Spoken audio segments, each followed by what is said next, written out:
with oil up to a height of 29 cm. They said that the water flowed out of a tap in D to E, which had a base area of 400 cm squared.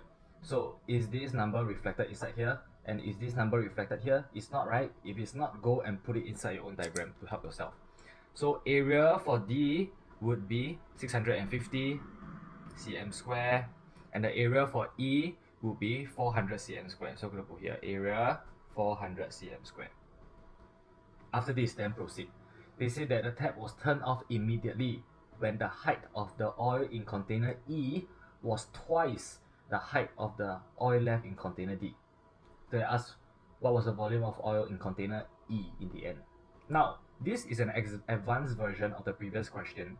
Remember the previous question in the previous video, we are always doing the, hey, you know what, we have to stop flowing or like stop pouring water in when the water level is the same. Now this one is telling you that the oil level here is twice of this. If it's twice, how do you do? Let me teach you this method. Now imagine that there is another container E. I'm going to try my best to draw the same size and same dimension as this container E. Please don't mock at my drawing. Okay, this one is another container E. I'm going to call this container F.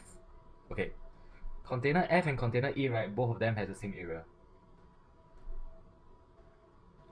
Basically, right, I am just saying that there is another container E, which is this. Now, if the water level here is 2 times of this one, if the oil level here is 2 times of this one, and if I take this one and then I divide it by 2, I pour half inside here, wouldn't the oil level now for all three be the same? So it will be the same, right? Which means that what do I need to do in order to find the volume of oil in container E in the end? Okay, I will have to find the total volume of oil. Then I will need to add up all the area. This area plus this area plus this area. I add them all up together. I take the volume of oil inside here. I divide by all this area. Once I divide by all this area, I will be able to find the amount, the height of the oil for each of them. And it must be the same. Once it's the same, right, I pour this one back inside here. I'll be able to get the answer of the volume of oil in container E in the end. Okay, so this is a new method that I'm not sure whether your school taught you, but this is actually one of the ways that you can do it. Now, so the first step we need to do is to find the total volume of oil over here. So I'm going to put here total volume of oil in D, and that will be area, the base area multiplied by the height. So that will be 650 multiplied by 29. Okay, so throw that inside calculator, 650 multiplied by 29, and that will give us 18,850 cm cube. Okay, now I'm going to find the total area. Total area would be 650 plus 400 plus 400. So it's 650 plus 2 times 400. Okay, so let's see, 650 plus 400 plus 400 would be 800, right? So 650 plus 800, and that will give me 1450 cm squared. Now, I will take the total volume of oil divided by total area to find the height for each of them, which will be the same.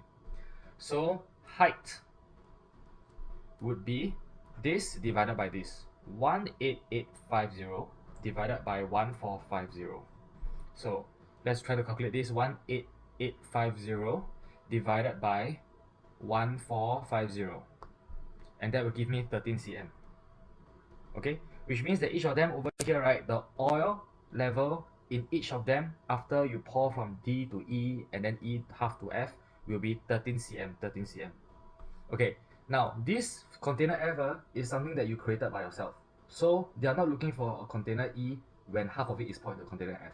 They are looking for a container E with the full amount. So since I already poured half inside here and then it's 13 and 13, right? Which means that if I pour this one back inside here, this will be 13 times 2, which is 26. So the total height here will be 26 cm. Okay, so they're asking for what is the volume of oil in container E in the end. You will just have to take the base area multiplied by the height of the oil. Okay, so volume of oil in container E will be 400 multiplied by 26. So 400 multiplied by 26, let's just calculate it with the calculator, and that will give us 10,400 cm cube. Okay, so for this method, right, is actually a little bit more flexible. What if the next question they're asking for is the height of the oil in container A was 3 times. What if it's 3 times? Then draw 3 lah. Okay, what if it's 4 times? Then draw 4 lah. Okay, it's not that difficult, like. Okay, do you really need to draw the shape of the cube? Not really. If you do not draw the shape of the cube, then just draw a rectangle. Doesn't matter. It's perfectly fine. Do not worry about it. So this method can be used for questions when they are asking you to compare the height of the liquid after it has been poured out. Whether the height of the liquid is the same, or whether the height of the liquid is 2 times, or 3 times, or 4 times. This method can work. Alright, done.